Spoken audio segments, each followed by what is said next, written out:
Thank you. And for this first part, I have probably 10 slides. I'm going to go through them quite quickly. My goal here is just to download you guys a little bit of a framework to think about this all. And from these slides, then Ed will expand on where basically the slides set the stage for the conversation and give a bit of theory. So I'll just jump right into it. Yeah, by background, I'm a huge nerd. I've been programming since I was young, but then I think I learned about AI when I was like 12 years old. And ever since then, I've been obsessed with AI and brain-computer interfaces, and managed to figure out a way to do AI professionally at about age 19 while I was still in university, and have been doing AI professionally ever since. And then starting about 10 years ago, I got full-time into blockchain as well. And then I found a way to merge them to do both at once. And now I'm finding a way to pull in brain-computer interfaces too. This is mostly about AI because that's the thing where it's the most obvious where the value creation is, especially from sort of an industrial revolution perspective, large CapEx, all that. So I'm going to zoom in on that, and there's ways to expand. So theory, this is the only slide that's even close to something technical, but it's really useful to understand. This is the AI stack, okay? At the very, very top, you've got users using these tools, right? Whether you're using ChatGPT, whether you're using some image generation software, whatever. And then right below that, what's powering that is the last mile applications that the users are using. So I guess at the top, users, then there's the ChatGPT or agents running around doing their stuff. And then below that, it's the actual software, AI model building, AI inference, all of that. And this software is all running on servers, typically in data centers. Sometimes it's on your phone as well, et cetera, et cetera. So that's the physical compute and storage. And then finally, what's powering that is energy gen and distribution. Especially these data centers, they love to suck up energy, right? So training a large neural network all these days takes a lot of energy. And then also there's the silicon side. And this is all three of these things, the silicon design and manufacturing, energy gen and distribution, and physical compute and storage. These are large CapEx things. And in fact, this is a good way to think about it all in terms of the AI stack by CapEx. So on the top, right, you have users, but it's not something to buy, they're just using. And then the last mile stuff, these things don't cost that much money. The overall spend for R&D of the actual AI engineers and stuff is relatively cheap, right? Where the real spend is the bottom in silicon design and manufacturing, in energy and data centers. So silicon design and manufacturing, the leading company there is TSMC. They've actually outpaced everyone else. Even Intel stopped doing the leading edge manufacturing. So it's really just TSMC right now. Although China is trying to catch up, and they're close, and South Korea is going to go for it again too, with Samsung and the Korean government. So to do a modern fab, to build a modern fab, costs $20 to $50 billion. To do one fab. And to do a silicon spin on that fab of a full wafer costs about $20 to $50 million. That's a single spin, right? So these are large numbers, right? This is what it takes. And then on the energy gen, it's also large CapEx. I'll let Ed get into that, but we know it's large amounts, large dollars, right? Whether it's doing wind power or solar or nuclear or otherwise. And then the physical compute and storage, this is the data centers, right? And they, of course, buy the chips, they buy the real estate. It's partly a real estate play, right? And all of that, but their costs also are in paying for the energy, right? They're consumers of the energy and of the chips. That's why they're one level above the stack. So all three of these, though, are very, very large CapEx spend. And I'll get into some numbers on that as well. So overall, here's an interesting thing, though, right, from really an investor perspective. And probably what I want to teach you, as I see as the main takeaway from an investor perspective for this event. At the very top, AI just wants to learn. These AI models, they just want to get more information, get more information. And you don't even need to have that as a theory. All you need to know is that there is so much room for expanded intelligence And there's so much money to be made and so much power to be retained that there's going to be, the AIs are going to keep getting better, better, better in the next 1 year, 3 years, 5 years, 7 years, and so on, right? And we're seeing this happening, and it's actually going exponentially. Roughly each year, the intelligence of AIs is going up about 10x, and it's been happening for about the last 5 or 7 years like this. And of course, behind that, there's many factors, but 1/3 is based on the CapEx spend, and 2/3 is based on algorithm improvements, right? But even with the CapEx spend, that gives you, it's, say, 2x to 3x worth every year just on the CapEx spend. That means that the CapEx spend itself is going up 2x or 3x every year, if not more, right? Sometimes 10x, depending on the year. So basically what this means, though, AI is becoming the biggest customer, or on a path to become the biggest customer for all of these things. The biggest customer for data centers, which in turn become the biggest customers for energy gen and distribution, and for silicon design and manufacturing, right? So there's now talk of building for example, silicon fabs that are focused just on doing AI chips, right? And there's more and more startups around just AI, et cetera. It's sort of like for the 2000s, doing cell phones, that was the biggest customer. And in the 2010s, it was really the data centers in general. But now AI is becoming that single biggest customer. And interestingly, the last time this happened in a really big way where it was so obvious where the single biggest customer was, where you could make a lot of money just by CapEx spend, the last time it was such a big macro trend was the second industrial revolution from 1870 until 1910 or so, where you had initially oil drilling, which led to oil refining, which led to steel, which led to railroads. The biggest winner for that was Rockefeller, and he was the richest man in the world at the time. And the second richest man in the world ever, only behind some African king or something, I guess, $500 billion in today's dollars. He managed to capitalize on all of that, right? And there's others too. There was Carnegie, and there was Mellon, and there was the banks that emerged, and so on. The point is, you can now say, I'm going to build a nuclear power plant just for data centers for AI, and I'm going to show you some examples of this. So basically, for the first time since the second industrial revolution, we have a single customer, and all it wants to do is learn. So I'm going to give you some data in the next few slides on what's actually happening beyond the theory. So this is a good example of how compute is growing as model capability advances. So GPT-3, this was the first, this is the AI that powered ChatGPT. And it came out about 2.5 years ago. And it blew up, right? Before that, OpenAI was doing stuff, but the stuff that they were doing was not targeted at consumers at retail. And it was really this new interface, plus this model of capabilities that really did really well. The idea of a chat-based AI goes back to the 70s, something called ELIZA, but back then it was very stupid and kind of, just hilariously bad. But now, of course, as we all know, these modern AI chat tools are very powerful. So that was basically one dot, and that was, basically a couple of years ago. And then about a year ago or so, we had GPT-4 that came out. So we went from GPT-3 to 4, and now Agent 1. And each time it went up, 10x to 30x, right? So this is only in the last couple of years of how much compute has grown with model capability, right? But of course, you have to stretch backwards here, and you have to stretch forwards this way. So this gives you a bit of intuition on the exponential that's happening, right? We can stretch that. So instead of just going, minus 2 years, plus 1 year, this goes back to 2018 and up to 2028, so 10 years worth. And you can see the x-axis is time, the y-axis is the compute power going into training a model. And it's a log scale, which means it's 10x's, right? So we go from 10 to the minus 7 to 10 to the 8. So about 20 orders of magnitude, a 10x, 10x, 10x, 20 times. And we can see it just keeps going up and up and up, right? And we're already at the level where I mentioned yesterday, there's AIs that have 150 IQ, right? This is sort of like college graduate level plus someone who is naturally smart, right? So that's where we're at right now, GPT-4 plus, and there's, and it keeps going. There's no bound in sight, right? Now and then, people see a bit of a slowdown for a couple months, and they're like, yes, I saw it, the end is near, it's happening. And then inevitably, a month later, 2 months later, whatever, some new thing comes out. And by the way, I've seen this throughout my whole career. When AI, the concept was first discussed in invented as a term in the 50s, it's had its own boom and bust cycles. In crypto, it's typically every 4 years. In AI, it's every 15 years or so. So we had an AI boom in the 50s, and it turned into a bust in 1962, and then another boom in the 80s, and then another bust when that didn't work in about 1992 or so, and then the latest boom got going in about 2014, 2016 or so. But this one is different than the rest because things are really working across the board.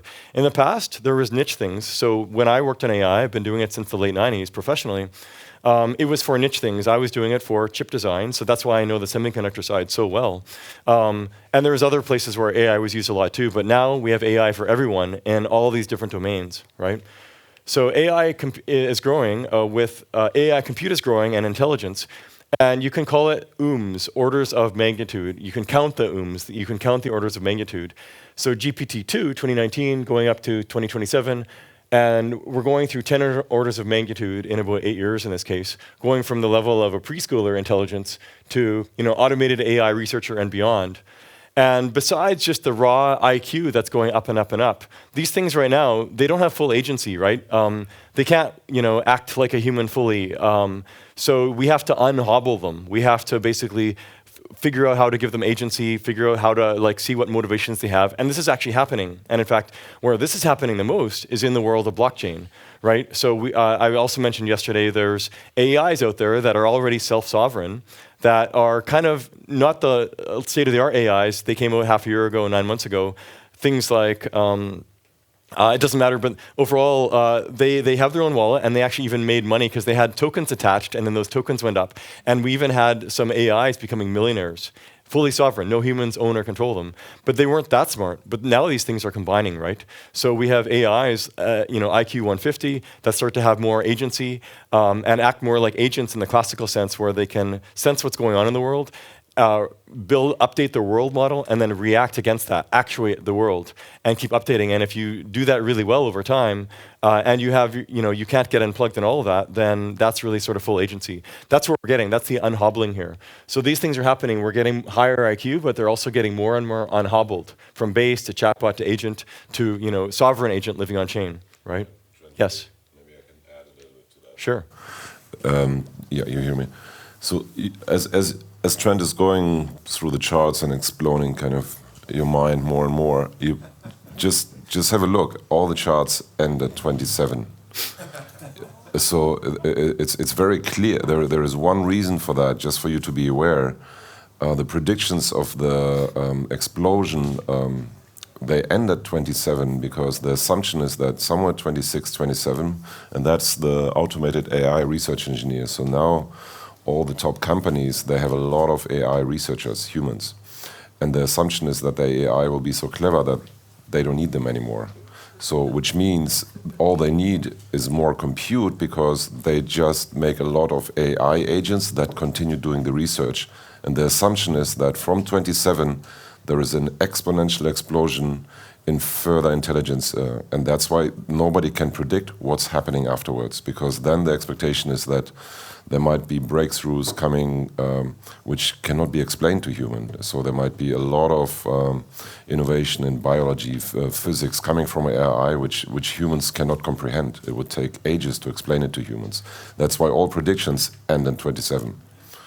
And just for you to be aware, look at all the charts. 27 is the end. It's really, you make a great point, and it's really hard. Like, we can't imagine what it's like to be at a different level of consciousness than human, right? Like, we kind of have a feel of what it might be done, how to be as dumb as an ant, right? Just like, what it was like when you were 1 year old or whatever.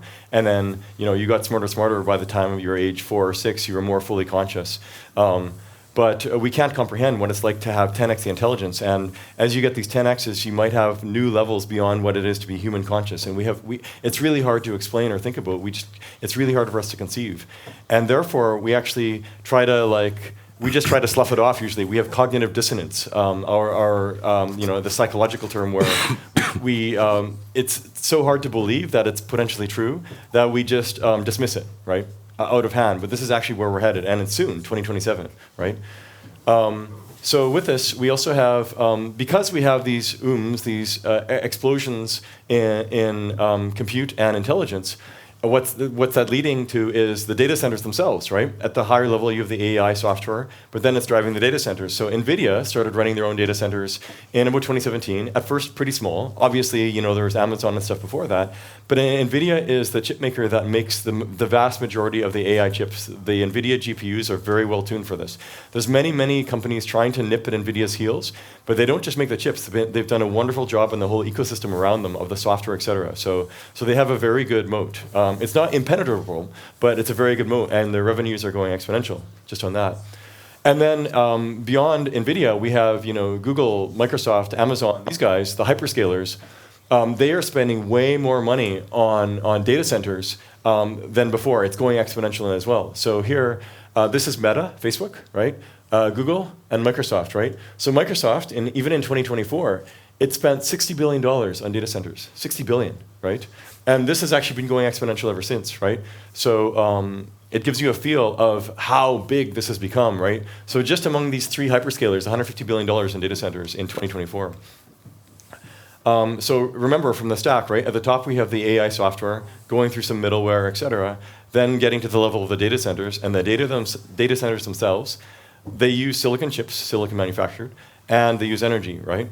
So AI itself wants energy, right? AI just wants to learn. To learn, it needs the energy.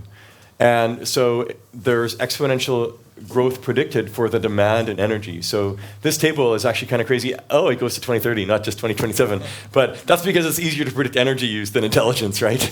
No, the predictions in energy go very long, because you can predict the demand of energy of humans, and so that these predictions go very long. But on the AIs, AI is wild card. So what's pretty interesting here on this table, and I'm going to show you some plots after this, but we started in the year 2022, and a GPT-4 cluster might use 10 megawatts of power, right? And that's 10 megawatts is enough to power 10,000 homes, okay? Fast forward a couple of years, where we went a couple of orders of magnitude, and now to get that AI, it needs 1 gigawatt of power, right? So 100x that. And this is the equivalent of a large nuclear reactor or the Hoover Dam, right? So training one big AI model, you run this thing for a month, and it's using up the whole Hoover Dam's worth of electricity, right? Which is kind of amazing to think about. And that's actually starting to happen now, right? So even it's happening faster than this prediction even. And then fast forward a couple of years, we keep going beyond. The exponential keeps happening. So we go 3 more orders of magnitude, according to these predictions, and I believe they're pretty accurate, honestly. That takes you, in terms of energy, another 10x in energy demand by 2028, and that's basically a smaller, medium-sized American state, right? So, or 10 nuclear reactors worth. And then by 2030, another 4 orders of magnitude. It's another 10x in energy needs, because AI itself is getting more efficient and all this. But this accounts for all of that, the efficiency gains in AI.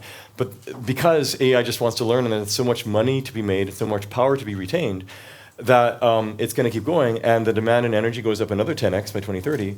And at this point, you're at 20% of US electricity production. This prediction was about 9 months ago. You're going to see in a later slide that it's even more aggressive than that from the ex-chairman of Google. So here's the exponential growth predicted. So Ed had talked about there's electricity predictions for just an energy generation from the past, basically serving humans, right? But now that we have this sort of new customer called AI, it's basically just super steep, right? So starting in about 2022, and it's just straight up almost, right? That's the exponential growth predicted. And notice by about 2030, we're basically getting par to what humans are consuming, right? So in 5 years. And it doesn't stop as well, right? So this one is showing, it's also exponential growth predicted. And in this case, it's showing the power used by the leading AI company and where it's going, right? So just another exponential, basically. So here's a very important thing. So Eric Schmidt, one of the smartest people on the planet, in my opinion, before he ran Google, he ran Sun Microsystems. And at Google, he was co-CEO with the 2 founders and chairman of the board. And since that time, he continues to be deep into AI. He advises the US government and otherwise. And I'm just going to quote him out loud because I think it's important. This was actually just last week. He was basically testifying in front of Congress, I believe. We need energy in all forms. Renewable, non-renewable, it needs to be there and it needs to be quickly. Data centers require an extra 29 gigawatts of power by 2027. One nuclear plant is 1 gigawatt, I mentioned that before. It gives a sense of how big this crisis is. So by 2027, just USA needs another 29 large nuclear reactors worth of data, or another 29 Hoover dams, right? And the demand from AI is going to go from 3% of total electricity generation, of today's electricity gen, to 99%. So this is even more aggressive than what I showed you a couple slides ago. And this is coming from one of the most informed people on the planet for this, right? And testifying in front of Congress. So, and this goes back then to the theory that I was showing you before, right? AI just wants to learn. There's this large CapEx spend, and at the very bottom of the stack, you've got energy. So 29 nuclear power plants worth needed extra in USA in just 2 years from now. Even Trump gets this, right? And it's pretty interesting, actually. And he puts it in very simple terms, which is very useful, right? The AI companies need electricity that nobody's ever experienced before, right? It's a very nice Trumpism, actually, right? And but it's actually really useful because it helps all of America and others grok this stuff, right? You have to give Trump a lot of credit for choosing language that people can understand. I can learn that way. I can learn a lesson or two, I think. Anyway, so where are we at with the status quo and meeting demand, right? So we can compare USA and China. This is the USA since 1999 electricity gen. It's been roughly flat, growing a bit, but not that much, right? China, on the other hand, has actually been aggressively growing a lot of coal for the last while, but now a lot more and more nuclear. So to quote someone on Twitter who's fairly well informed on this, Andre Cote, if you want to win the AI race, you need cheap, reliable energy. If you want to manufacture things, you need cheap, reliable energy. Vogtle is the largest nuclear plant in USA at 4.5 gigawatts. That took 14 years to build. To catch up to China, we need 478 more of these. So China is just racing ahead, right? And by the way, Europe is even slower on this, right? Germany has already shut down its nuclear reactors.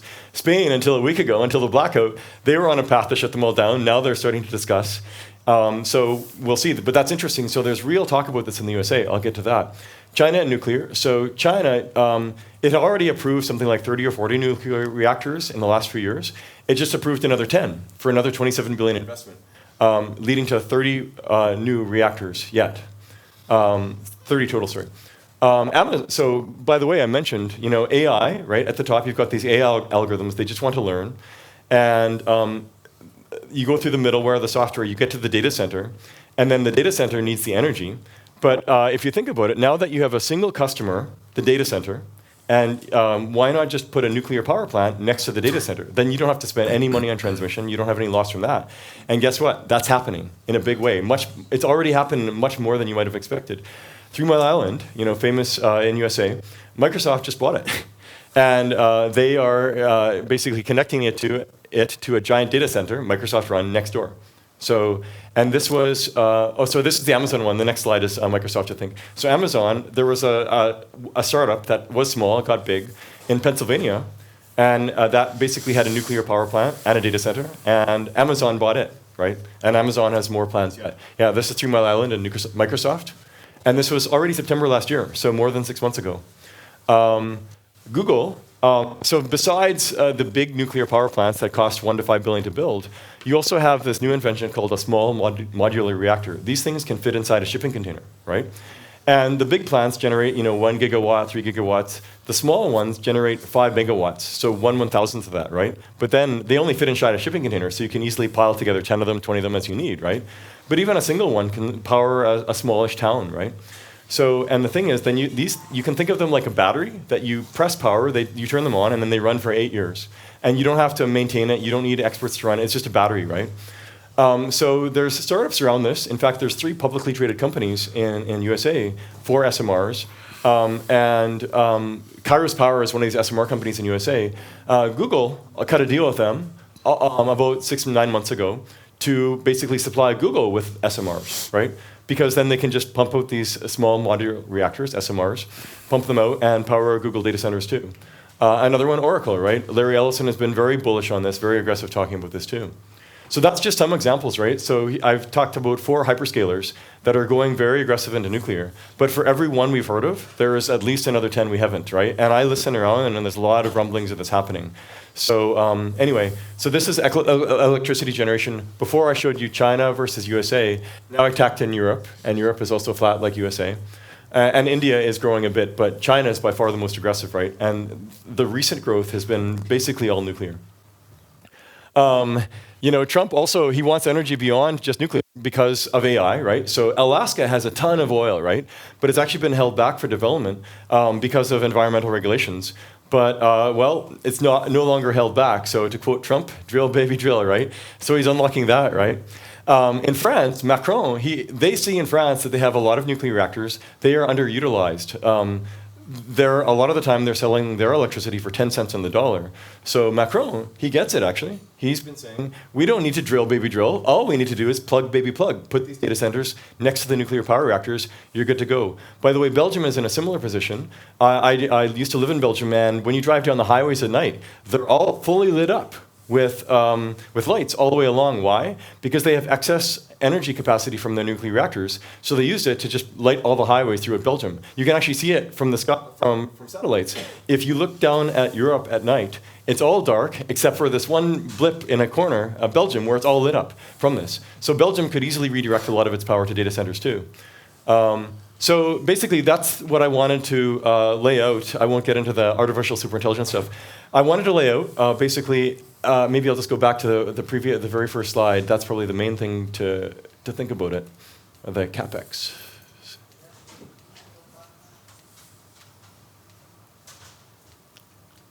Right here, right? So this is what's happening, right? AI just wants to learn. It's becoming the biggest customer. And for the first time since the 80s, large CapEx is going to large profits because it just wants to learn. It's this customer for data centers, physical compute and storage, which in turn are customers for energy gen and for silicon design and manufacturing, right? So there's huge amount of money going to this. And in the last few weeks, we've also seen NVIDIA committed $500 billion, largely to data centers, et cetera. Apple, although a lot of that is for manufacturing in in USA.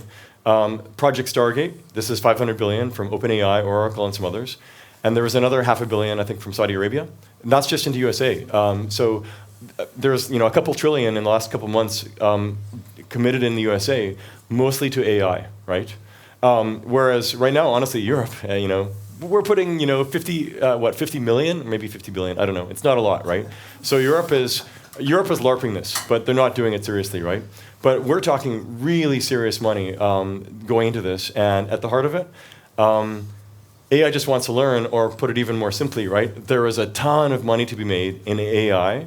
And there's a ton of power to be retained, ultimately, between USA and China right now, right? And this isn't going to end anytime soon, right? Because there's no bounds to the intelligence. Once we get to the level of AIs as smart as humans, it's not going to stop. It's going to get 10x smarter, 10x smarter, 10x smarter, right? So that's where we're at. I'll stop, and I'll pass off to Ed, and then to questions.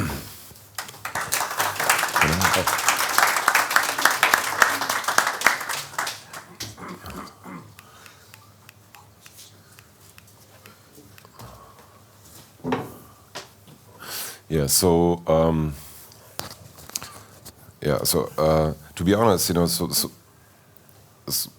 from the energy perspective, I mean, there is a lot of perspective. I have to go actually through each kind of stakeholder in the energy market because they all actually have different views of on that development. Trent has the view from the AI perspective. So let's. And as you say, they're all investing now. So the first perspective I would kind of take is the original equipment manufacturer. So a colleague of mine, I co-founded another startup with him, Dark Forest, as a hedge fund. He was actually the sales director for Areva. Areva is a daughter company of EDF, is one of the largest nuclear power plant manufacturers in the world. And so they produce all the nuclear power plants in France and many around the globe. So he was the sales director for many years, and we had a discussion about this yesterday. Their sales is exploding, and of large-scale nuclear power plants. Small nuclear power plants were in development since quite a while, but never really took off, and that's why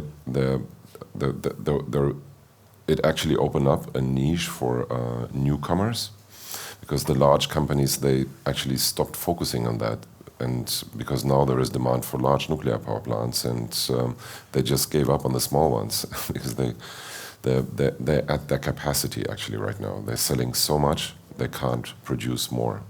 And so that's why these 3 companies, so one of the companies is actually a spin-off of SpaceX, and they produce these small, they actually fit in a container on a truck, so they're literally like batteries. And so I was actually thinking to buy one myself, and so I have a farm in Chile, and so we were thinking to put one there. But they estimate to ship actually in 26, and the demand is really enormous. So on the original equipment manufacturer side, the business is really exploding on the nuclear side. I was working for a company that's producing hydropower plants. It is not affecting them at all, because to plan a nuclear power plant takes 3-4 years, to build takes 6 years. So, so all the demand is coming, like the prime driver on the demand side for energy is speed wins. And that's why kind of those energy resources that take quite a while because of all the permits, they rather, they're not really participating in that, in that race. Then what is growing dramatically is solar, because it's very fast. And then if you go, so on the one side you have the demand from the data center operators. On the other side, if you go to the utilities, and when we talked about what should we talk about, when we discussed what should we present here, I just called a bunch of our affiliates at the Energy Web Foundation, and I asked them, where do you spend your money now? And everyone said the same, and it's pretty much the biggest investment that every utility is doing now. They're just buying batteries. And everyone is stacking up batteries as much as possible, and because flexibility will become key. And from the regulator perspective, the regulator actually looks at that chart. So that all that chart says is that, we have a demand from data centers, which is approximately 1% right now of total energy generation. And it will double by 27, so it will go to 2 point. This is fine, it's not much. They're not looking at that chart. So this goes to 100%, right? In US only, where demand for energy is everything, They're looking at that chart. And so it's not a real big issue. On the regulator side, there is a completely different issue. That's why the AI demand is rather negligible on the regulator side. So the biggest issue on the regulator side, and there is a big meeting now in Paris in 4 weeks, most of the regulators from worldwide come together in Paris. There is a round table for 2 days.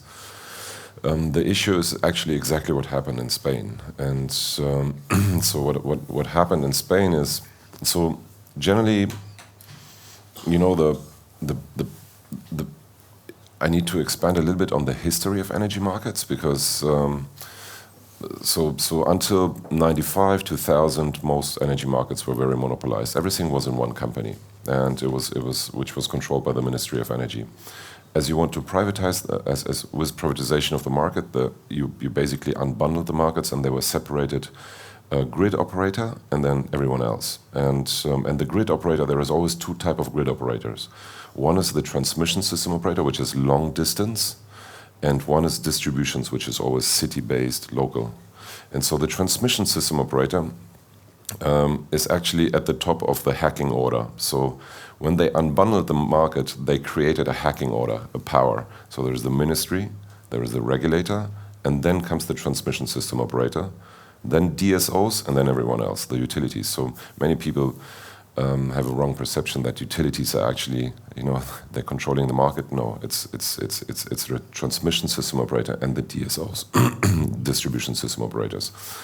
So the transmission system operators and the distribution, so the grid operators, they are heavily regulated because usually a country has only one transmission system operator.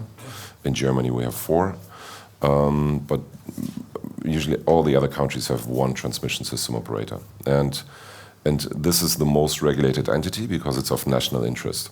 And usually this entity gets the mandate to balance electricity. So all transmission system operators globally, they are responsible that this lake of energy, you can look at energy like a lake. There is water flowing in and water flowing out, and the level should always be the same. That's the frequency. So the way they do it, and that's pretty much the same globally. There is all kinds of markets, forward markets, spot markets of trading electricity, but there is a separate market, and that market is controlled by the transmission system operators. They buy capacities. It's the balancing market. They buy capacities which they can inject or take out energy just to keep the water level on the frequency. And so in this market is structured in 3 kind of layers. The layers differentiate in how fast they can dispatch the energy. So one is 10 seconds, half an hour, and longer. So the transmission system operator creates an auction and says, I want to have fast dispatchable energies, this amount, and this amount. And so they buy those capacities and they control the capacities. And then they can turn it off, they can inject energy or take it out. So what happened in Spain is the energy production from solar was so high, the grid operator didn't have enough capacities to compensate the drop. And so initially, as we had more kind of, before the penetration of renewables, there was a lot of rotating generators, which we call spinning reserves. So initially there was a lot of, the power supply was mostly from generators. And so, but with renewables coming in, the volatility increased dramatically, because solar and wind can stop and so it can drop. There is no real generators that kind of keep the spinning reserve. And so I remember in 2010, 2015, the average kind of capacity that's supposed to be reserved to balance the market was approximately 10%. So let's say there is generation X now in consumption, and 10% you should have in reserve to be able to balance that. Just to give you some numbers, if the frequency, which is 50 hertz in Europe, well, all over the world except in US, they have 60 hertz. If the frequency deviates by 2%, blackout. If it goes 2% up or down, we have a blackout. All the switches, they go off. And so you need to balance 2% up and down. But what they did is they had 10% actually in reserves, just for security purposes. Now what's happening with the penetration of renewables, like it happened in Spain, the drop in energy was like 30%. So which means as we have more and more renewables, which are by far less predictable than a nuclear power plant, because that just generates, the reserves that need to balance that have to go dramatically up. And so that is expensive, and managing that is very expensive. And so the discussions that are now on the regulator side is exactly what we deployed in Australia, is the idea, how can we fractionalize the markets? Because now the transmission system operator is a single point of failure, because only this one entity has the reserves. So how can we create markets that are like, we take the whole market design and we fractionalize it, that it can be stacked? Because that's how the grid works. You have low voltage, medium voltage, high voltage. And so how can we create a local balancing market? How can we enable all the distributed energy resources to balance at the bottom? And here maybe a small funny analogy. You see the fist here? This is a sign of sovereignty. And that's the big driver. And the big driver is how can we enable sovereignty and resilience in the grid? and you can only do this with software. And so you see this demand increase, and then the by far more aggressive this chart does not exist in any of the discussions on the regulator side. It doesn't exist. They don't look at that. They say, yeah, this is more realistic. Yeah, it's only going to double. It's fine. But and they cover up their eyes when Microsoft talks about buying 3 Mile Island. No, so look, I mean, to be honest, I've been also talking with a lot of data center operators. So this is another perspective I want to take later. But the data side, well, I mean, sorry, no, interrupting. Staying on the regulator side. So software is something that can help them keeping the lights on and increasing the resiliency of the grid. And so after we deployed the system, kind of this operating system, and now you also maybe understand a bit better why it is of a bigger advantage to have this coordination mechanism decentralized, because so you have a centralized single coordinator of the balancing market, and if that's being corrupted or there is not enough capacities, blackout, and there is nobody who insures that. There is no insurance for that. So usually you would say as a regulator, it's like that needs to be insured, but nobody can calculate this insurance, a blackout. So there is no insurance for that, and so that's why it's much easier to say if there is no insurance for that. How can we make this process more resilient while decentralize it? Yeah. And the coordination mechanism of that.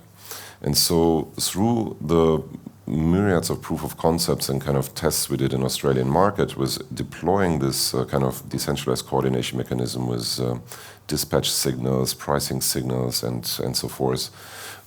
We came to a conclusion with the regulator that the efficiency of the market could be increased by 40%. By 40% is a very big number. What that means is that if there is local balancing markets, all the assets of batteries, vehicles, and so forth, they have localized markets, so they can actually start to make money because they can participate in markets, and so forth. So, and all that increases the efficiency, can increase by 40%. So no, you look at that. There is another consumer coming in that is doubling. Yeah, but we can increase the efficiency by 40%, which is fine, So therefore, the regulators are now rather looking, okay, how can we go into better, actually digitizing regulation?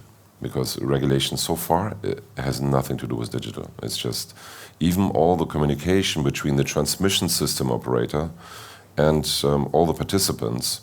So actually the way the transmission system operator is kind of managing the balancing cost is very, very, people don't believe me when I say it. So if you want to participate in energy markets, you want to be a trader, you have to, so you have to read this long kind of rules by the transmission system operator, how you can participate. And so it's like, so what you have to do, once you start trading, you have to send the forecasts of the deals you did for tomorrow, you have to send them to the grid operator.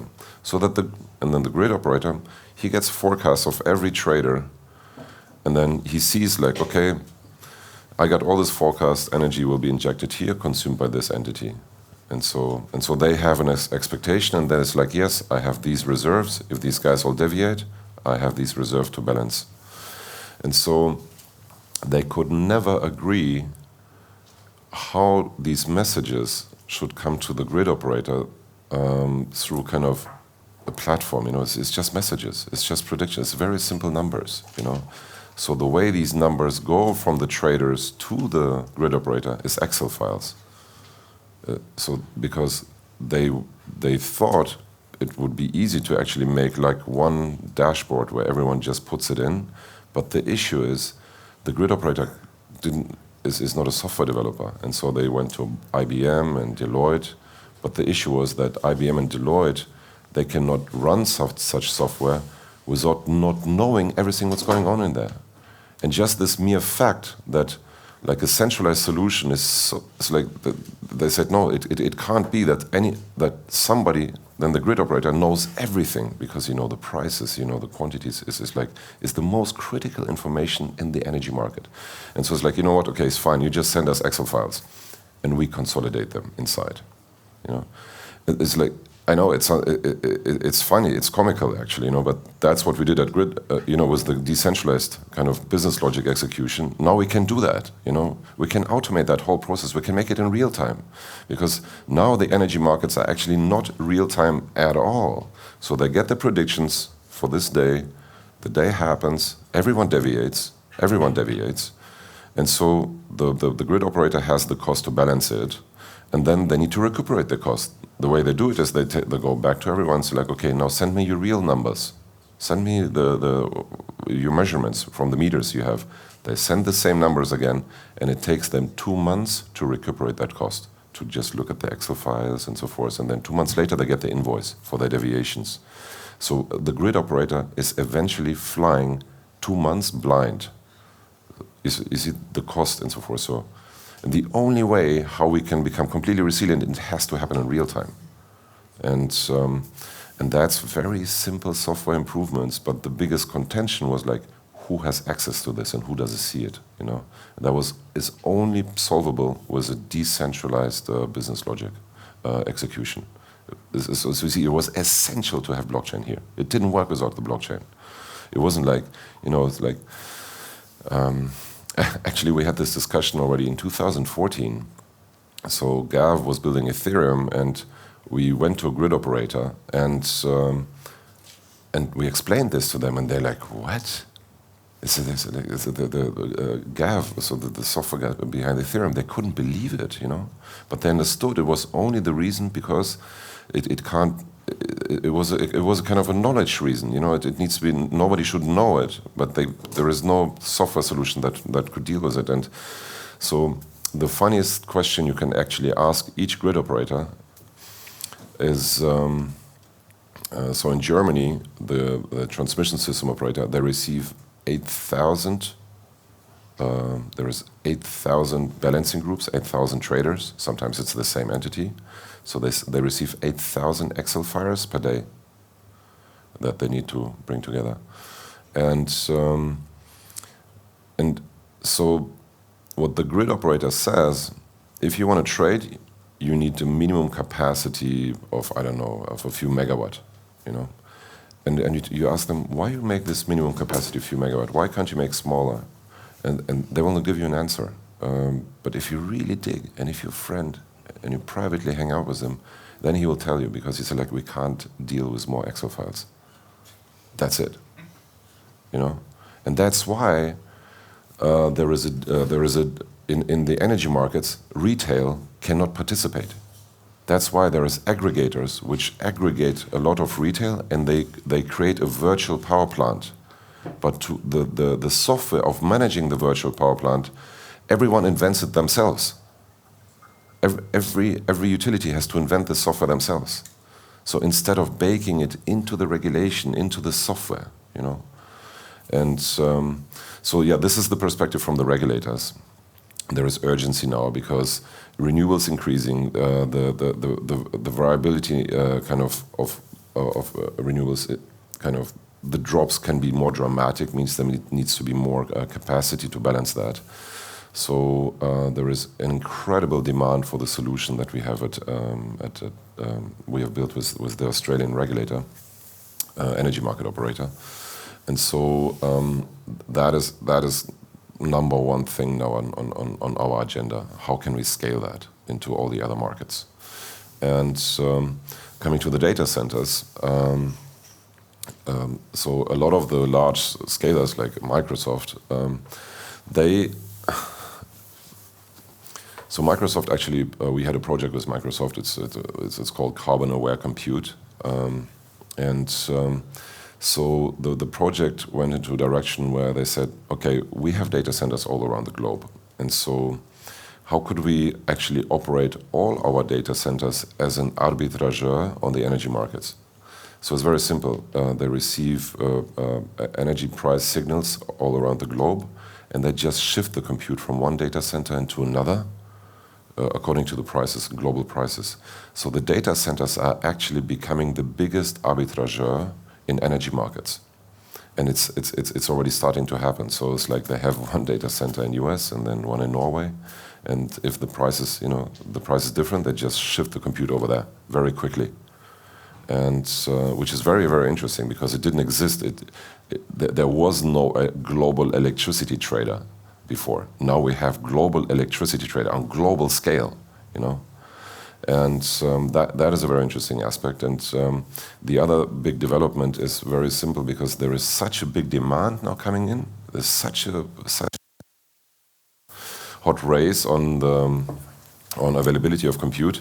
They just don't care anymore to be connected to the grid. They just go to Areva or Westinghouse and they say like, no, I order one nuclear power plant and I go at the edge in Patagonia. I don't care where it is. It's just far away. It doesn't matter. All I need is internet.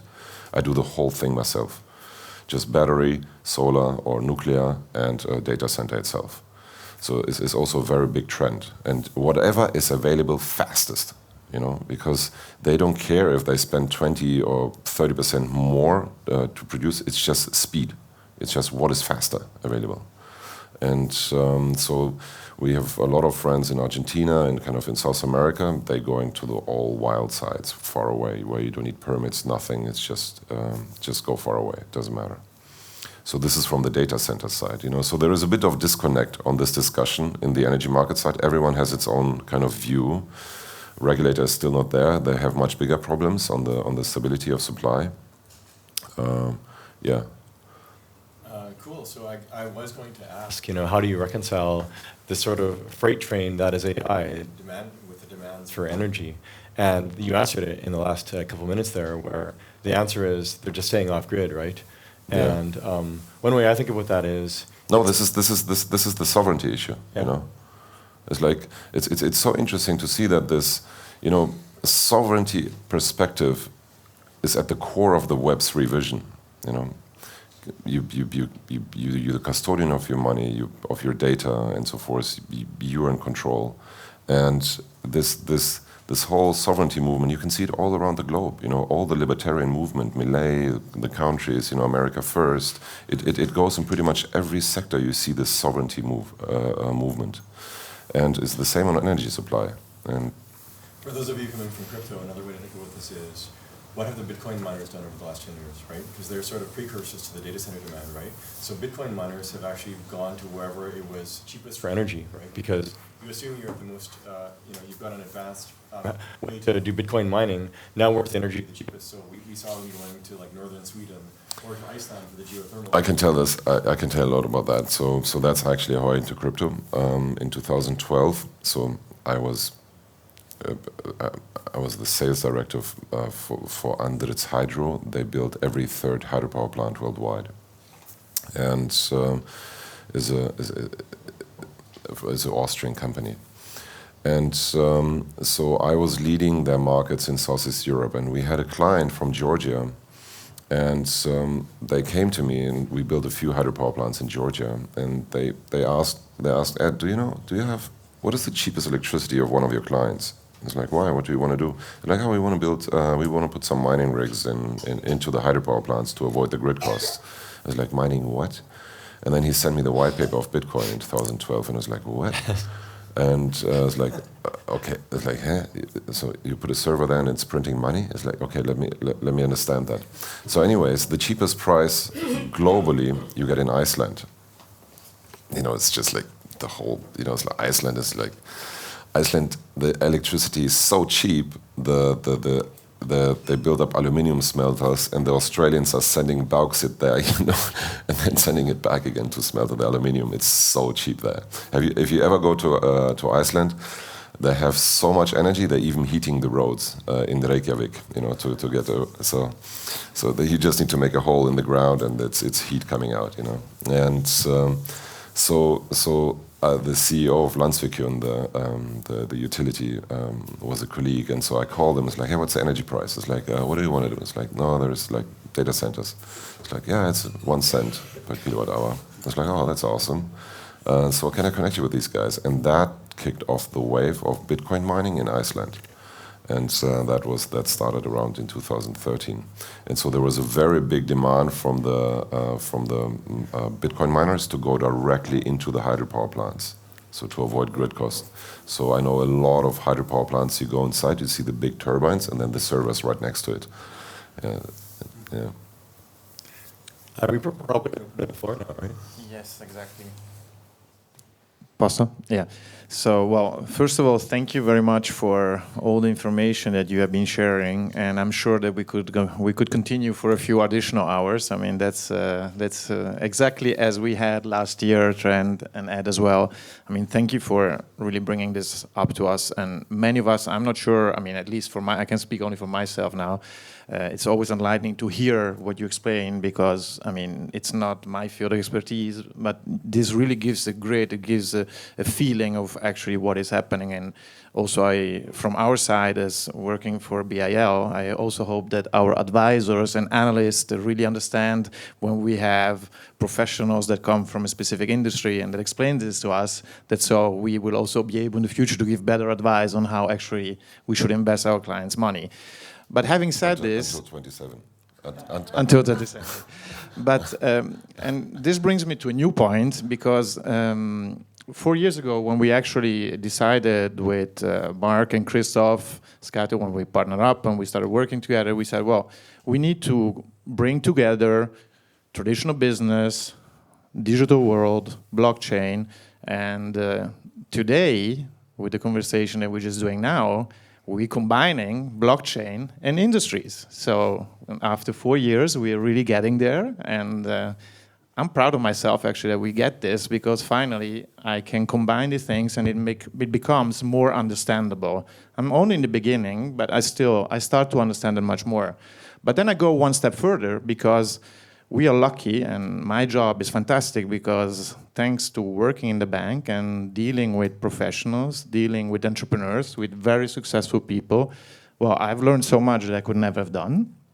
But then I go one step further because I said, well, how can we actually benefit and share this and have our entrepreneurs explain what they're doing? And this is why we today are sitting all here together. And we're talking about energy. Now, I'm just looking at the moment, the person that is there in the back, Daniel Tain. I cannot make too much publicity, but they are one of the largest energy producers, solar energy producers in Poland. And their company started building solar projects in 2019. Well, they invested initially $6 million. And today the company is worth more than $2 billion. They have attached more than 1 gigawatt of energy to the grid as we speak, and that's going towards 2 giga, it's going to 3 giga. Well, in this case, for example, I love that Dan and Ed is going to talk together because maybe with these power plants and this energy and these batteries, now going back to batteries, we're saying that many times we know that in order to make sure that to be more efficient and when you sell energy, well, solar can get the energy during the day, but at night they cannot sell anything if they don't have batteries. And there, one of the conversations I had during the last few years with Dan is, Dan, but what is about batteries? Oh, we're just starting to invest 300 million now every year in batteries because we need them in the night. And then I say, hey, Trent, what do you think about batteries? Says Sasha, well, it's about time that you ask me this question because we really need batteries. So what I mean by this and what we're trying to do is also that thanks to our entrepreneurs, to the knowledge that we have, this helps us, of course, also to find better ways on how we actually can also invest our money and your money, but everybody, because we all want to do well. But this is exactly what we want. And this is a business networking platform. And we talk about blockchain, but we talk about real industries. And thank you also, everyone that came here. I mean, we have a lot of successful entrepreneurs here, and I cannot name them because of bank secrecy, of course. But please enjoy afterwards also the lunch and talk to each other because this is exactly what we wanted to create. And I really hope that in the future we can continue to do this. And we have set high standards on the Friday for this lunch meeting that we have. And hopefully we will be able to continue to do this. And well, that's what I wanted to say. But please, anybody that has any questions, or Dan, can you actually even also ask us a good question related to energy we are having? But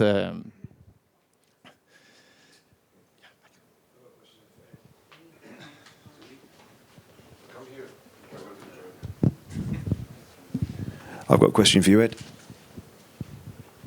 Sorry, if this puts you on the spot, hopefully not. So we operate active power stations. We've got about 1,000 locations. Our biggest problem is the grid operator. Everyone's problem. And yeah, the biggest problem is the grid operator. So we can build things, we can finance things, we have to connect things. And we like you said before, we've got one single point of failure. We struggle to communicate with them, and they struggle to communicate with us, and we've got decent relations. We work with them every single day, all day long. How do we unlock it? Yeah, so you have to understand the incentive of the grid operator. So the incentive of a grid operator is a formula designed by the regulator. And until a few years ago, the formula was rather simple. It was purely capital expenditure based. So, which means the more the grid operator invested, they were still allowed to make 8% of profit on that. So, which means there was no incentive to make it more efficient. It was purely, hey, you invest more grid lines, you earn more. That was it. And then came, so that only started like 5 years ago, the discussion how to change the formula, how the grid, and which is an awesome business, right? I mean, it's like if you have a lot of money, just buy a grid operator. It's the regulator, they allow you to make 8% profit. It's like a pension plan. It's awesome, really. And so only 5 years ago, the discussion in the regulators started to go, how do we put inside the OPEX kind of incentives to increase? And it's very opaque. It's super opaque. You can ask ChatGPT, show me the formula by which by the regulator to how the grid operator is incentivized. And that's the only thing they care about. And so you can only work with this formula. So the variables in this formula is your arguments that you can use, nothing else. Interesting. Yeah. I've got one for you, Trent, as well. I actually want to ask even back to this other thing. So that's assuming you work with the grid operators on grid, but then there's also the sovereign angle. Like, what's stopping you from, working with another company to set up a data center and attach it to a large solar grid with a bunch of batteries? Why not? Why wouldn't that be half your customers 5 years from now? We work with a large number, probably most of the leading industrial groups in Europe, and some of our big clients are Google, Reckitt, Kraft Mondelez, these sort of major players. They don't understand the market still. I mean, maybe Google is at the front end and they do, but a lot of the other players don't. I mean, I have a few questions too. So I assume, it's probably like in the past of large-scale kind of operators like you, so usually the way you're financing is you get a PPA first, and then you take that to leverage as much debt as possible, a little equity, and then usually after it was operating for a few years, they kind of resold it to up the IRR to some pension funds. Do you still do the same, or you go into dynamic markets? We're slightly different. We're very similar. That's how we started the business. But the markets move all over the place, and we prefer stability. So we took much longer term positions, and by taking those longer term positions, the pension funds come and go. Who are the buyers? The PPAs. We've had to go to the market and educate the market. Yeah. That's what we've had to do. We've invested millions of dollars, millions of euros to educate big industrial groups why they should use people like us, why they should go directly to people like us. And it's a simple answer, which is we can cut you 25-30% of your cost because we're much more efficient. Coming to your point, Trent, we can also build directly next to you, and we can. But then the banks need educating as well, because the banks then see that as a 5-year, 10-year, 15-year deal, but what happens afterwards? What happens if Google disappears? Sounds weird, but our major German bank backed Ford. Ford disappeared in that country. They just walked away. So it comes down to risk management, and it's a huge amount of time educating all these different people. So if you have these long,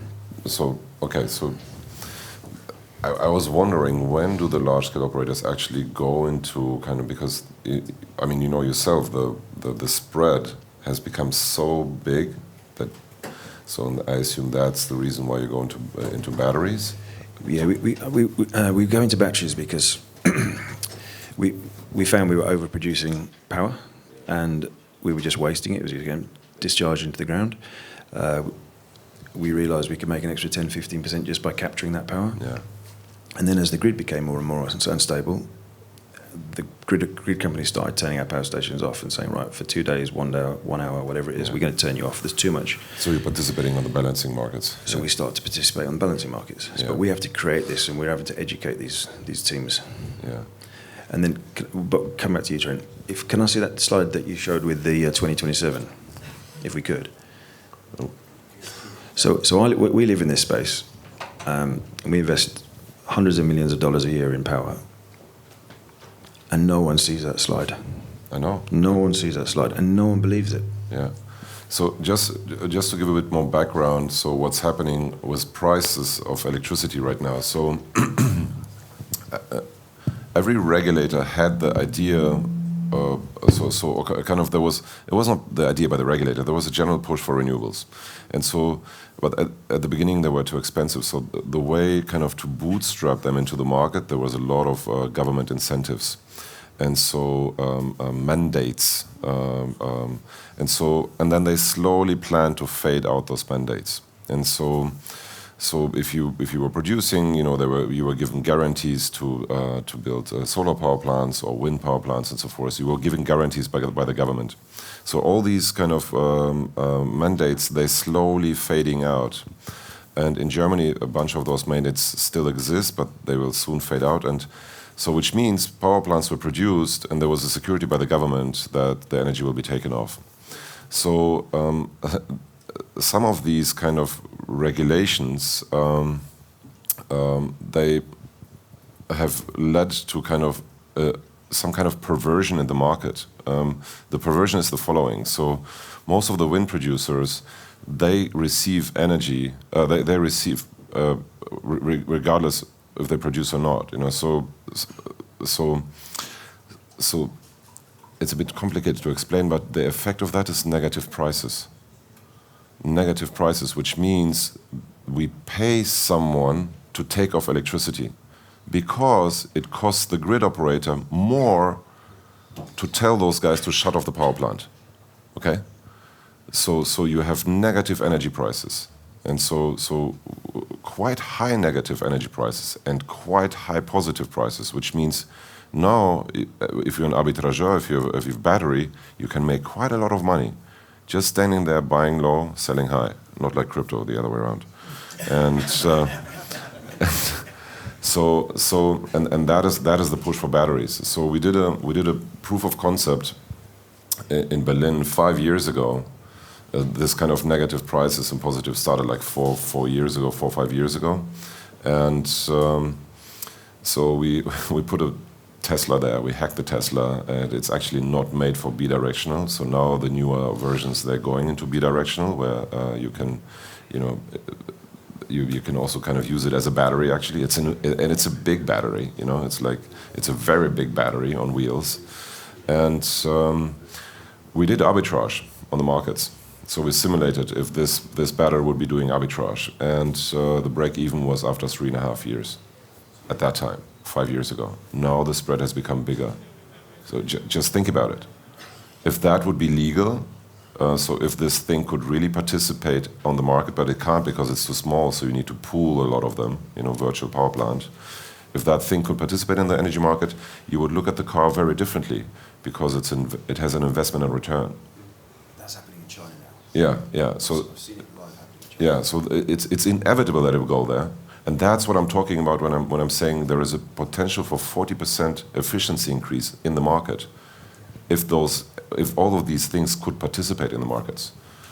Every electric device that you buy gets a return on investment curve. Yeah. Okay, I'm going to stop you guys a little bit because, as I said before, I think we can go on for the next 2 hours and then nobody's going to eat anymore. But that's actually very good. And this dynamic, I really love this. But who wants to ask a question? Ladies first. This was fascinating. Thank you. So I loved your angle about thinking about things through a stakeholder view. I want to give you another stakeholder lens and then throw out sort of a question to the both of you to get your initial reactions. So I actually am the president and founder of 2 global not-for-profits.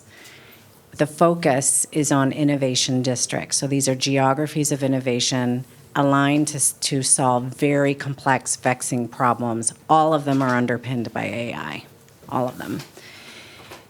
So you could take Pittsburgh, for example, underpinned by Carnegie Mellon, University of Pittsburgh, several health institutions. And so we have several innovation districts in that region solving very complex problems requiring compute. They're out of compute.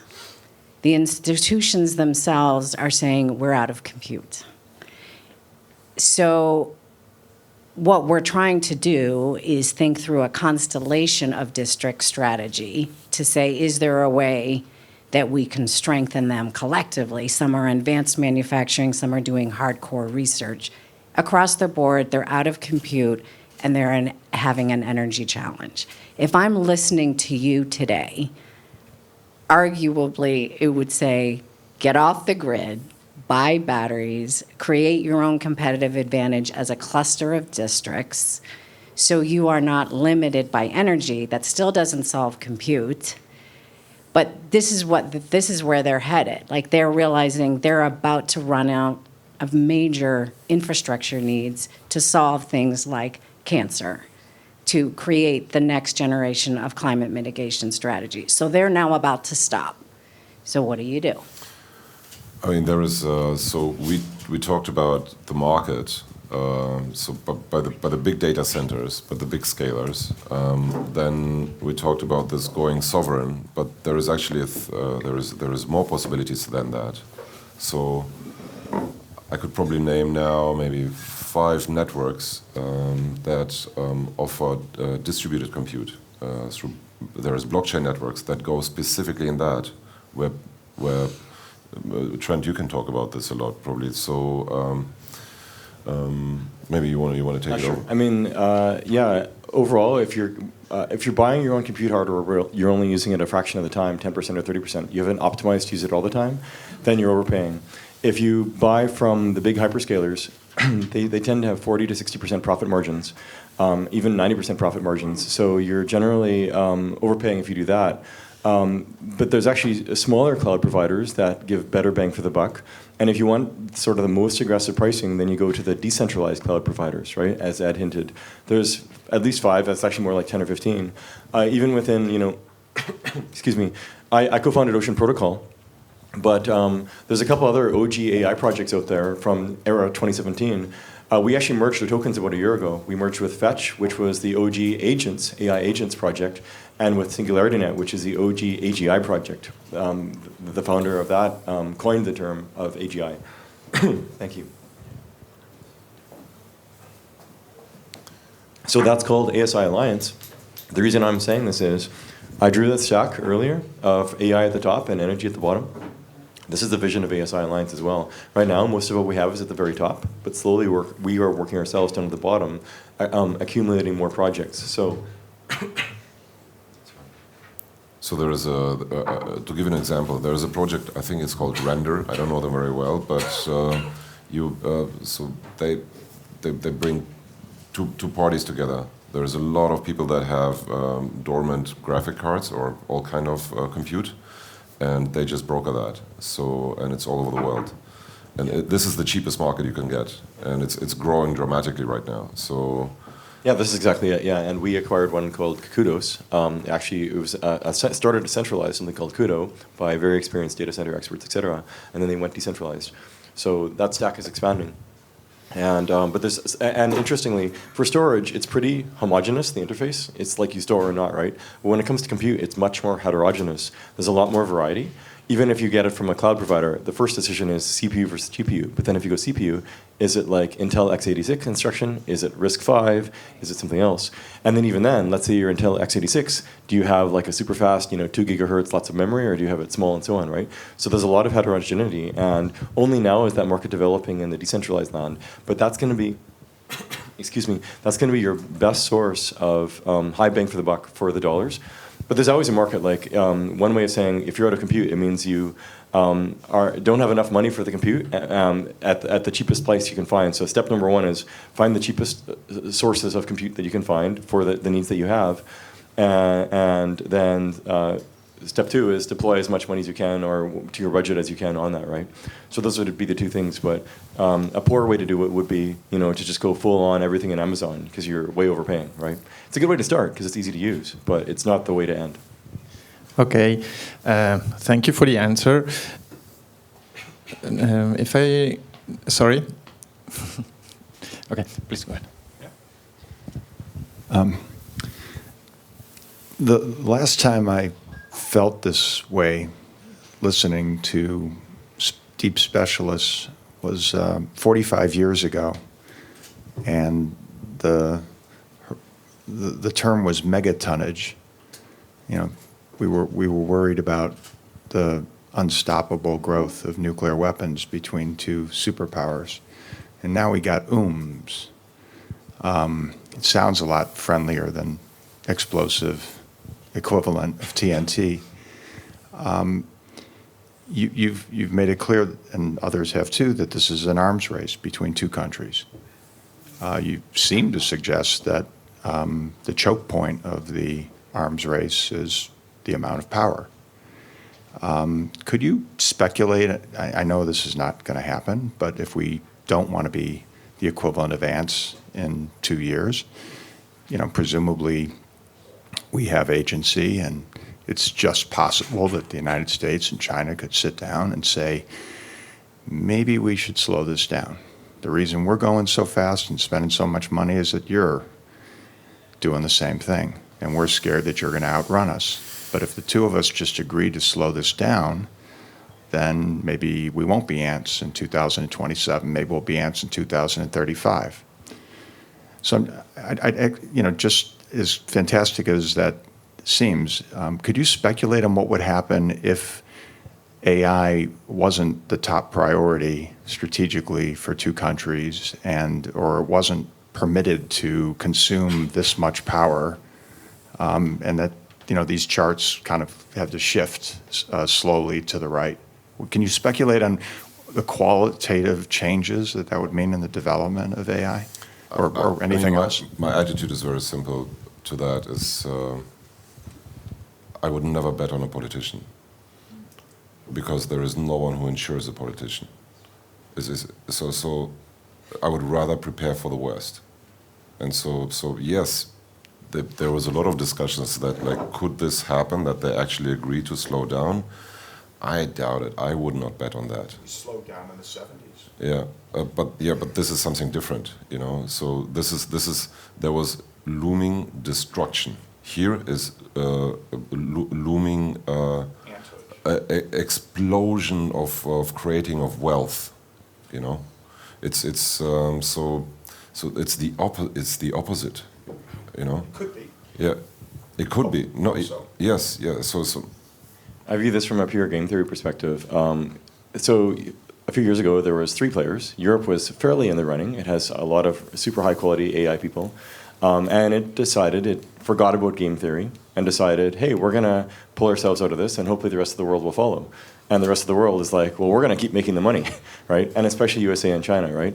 But with nuclear arms proliferation, there was agreements to slow it down. But both Soviet Union and USA kept enough arms themselves, even after the end of the slowdown, to fully destroy each other still, right? So it was mostly lip service. And it would never have gone to zero, because if, say, Soviet Union quietly keeps 5 weapons around and USA doesn't, then they have leverage, right? Same thing here, right? So it's a game theory thing more that way more than anything, right? Obviously, they're very different in nature and stuff, but that's the heart of it. And also, whereas with nuclear, it's sort of much more about like large CapEx spend, only nations can do it. With AI, there's people making money in a continuous fashion. And even like, PhD students at Berkeley and stuff can create AI models that are pretty good, right? And better all the time. So it's decentralizing quite well.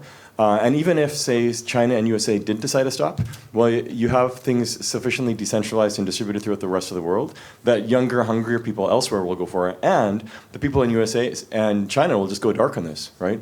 So it's going to happen. Because the game theory, there's no good game theory argument where it doesn't happen, right? So there is actually a really interesting discussion exactly about this point. Go on AI-2027.com. This is they have a long exactly where actually as it becomes so intelligent, they're thinking about nationalization of the facilities, and but then because the race is so on, probably those people, that's where kind of they become very kind of opaque. It will not be clear, as it went exponentially, if it will be disclosed or not, So and that's where it becomes really blurry then, And it's actually a much happier world. We could have one world where there's one giant AI in China and one giant AI in USA, or we can have a much more multipolar world where we've got 5 or 500 AIs in ASIs in USA and 5 or 500 in China, and that's actually much healthier because it's a much better balance. And because it keeps advancing exponentially, this is actually what's happening anyway, right? There's sort of, 5 big companies in USA doing it well, but there's also a long tail of a bunch of other projects too, right? And even in decentralized, there's probably 5 serious projects going for it, and they're starting to get close, right? And it could be a couple years from now, the leaders by far is the decentralized ones, right? What's the biggest computer in the world by far right now? Anyone? Any guesses? Sorry? Bitcoin, exactly, right? And that's just on the power of incentives, right? With blockchains, you can get people to do stuff. So now there's blockchain projects doing these large model training for the next gen foundation models, right? So think of it like a third player in the world, right? You've got China, you've got USA, and you've got the internet, decentralization, like everyone else, basically. And that's actually really healthy for the world because it helps to, ensure multipolarity, ensure this balance, right?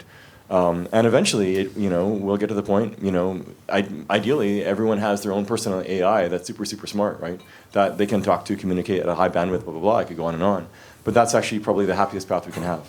Yeah, so this is also maybe guys, I got to stop you a little bit because I said we're going to go on for hours and hours. 2 more questions.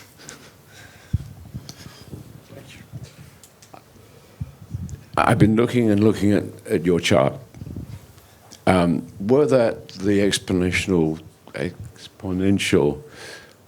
growth of demand for carrots, let's say, or cabbages, you would expect, since the demand can't be met, prices would go up and therefore demand would go down, point 1.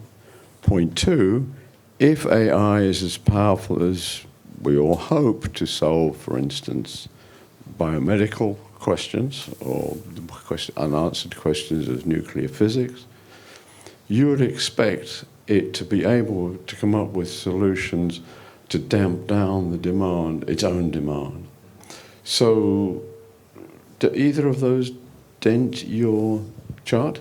Yes, in fact, you've hit on a good point, and some of the charts hint at this. I think the best way to think about this is Moore's law itself, right? So when Intel invented the integrated circuit, and they found that every 18 months, they were dividing the area taken for transistors by 2, right? So, year 1, you could have 20 transistors on a chip. A year and a half later, it's 40. A year and a half later, it's 80, right? And this happened for 60 years, right? So it went up 1 billion x, right, over those 60 years, and 9 orders of magnitude. And everywhere along, all the way along, at first, the prediction was, maybe it's a trend that will last 5 years. But what happened was, you could keep making money. You could keep making money because there was always more use cases to do it. So it was actually the classic: if you build it, they will come. And so the semiconductor industry started to use this as as a tool to predict, like to schedule. Instead of just predictions, it became a schedule for what to do next, what to do next. Some people tried to get ahead of the schedule and they lost money. Some people tried to go slower, they lost money. So it's really this 18-month schedule. And here's the thing. So Moore's Law, and by the way, along the way, every few years, along come people saying, hey, Moore's Law is dead, all of that. But then it doesn't die because there's so much money to be made and so on. The intelligence explosion is an extension of Moore's Law. Okay? So basically, as transistors get smaller and smaller, we've got to 10 billion, 20 billion transistors on a chip now. This is now enough to seat intelligences that are starting to be human level, right? Whereas when it was just 20 transistors, it couldn't do much more than some very basic logic, right? So this is the difference. So it's a natural extension where intelligence, is extending Moore's Law, and that's why these exponentials, that's why if you don't, for me, it's very easy to understand and grok, simply because I come from the world of silicon and from Moore's Law and helping to drive Moore's Law. But if you understand that Moore's Law is a real thing that's been going on a long time, but you're skeptical about whether intelligence will happen, just understand that intelligence is an extension of Moore's Law, right? And then to your question, okay, what if intelligence keeps getting more efficient? It absolutely does. So in some of these other, in the one table I was showing where we were getting 3 orders of magnitude improvement in intelligence, but it was only 10x more energy demand. How? What about the other 2 orders of magnitude? This is the improvements in the efficiency of the AIs itself, right? So roughly for every improvement, 2/3 comes from algorithmic improvements, efficiency, et cetera, and 1/3 comes from increase in the infrastructure itself, right? So the infrastructure is still going up exponentially, but it's an even steeper curve for the intelligence itself going up, right? So a good example is, if you recall, about 3 months ago, DeepSeek was announced, and everyone's like, oh my God, DeepSeek is 1/10 the compute needs compared to what NVIDIA does or OpenAI. And then NVIDIA stock dropped. And all of us in the world of AI were like, wow, NVIDIA's on sale now, because it's like this gas that expands to fill available capacity, right? So whatever compute you can get your hands on, as you touched on the CMU side of things, whatever compute you can get your hands onto, you're going to use it to learn. AI just wants to learn. So this is basically always, as an AI person, you're always maxing out your machines as far as you can go, because for every improvement in intelligence, you can make money from it, right? Myself, I was building AI clusters in the late 90s, right? Back then, we called them Beowulf clusters. And it was exactly these clusters from colleagues of mine that inspired Google for the first data centers, right? And then, so AI was actually the driver of data centers from the very beginning, interestingly. That's a whole other story. So ultimately, we have an exponential increase in demand for the CapEx side of things, but it's an even steeper exponential for the increase in intelligence. And there's so much money to be made. All the extra intelligence leads to more and more money. So that's really the driver. Trent, thank you very much for what you just said. And I'm open a parenthesis and I close it. When you mentioned DeepSeek and actually all AI stocks went down, guess who I called to understand, hey, what is it now? Is this terrible or is this a buying opportunity? And then Trent said to me, Sasha, very easy. If it's cheaper, you know what? It's going to be many more players that can enter the market, and then it's just going to grow anyway. So then I was already very calm and I didn't need to call anybody else. Okay, last question, and then we got to cut because I think the food is also already ready, but it's the last one. Eh?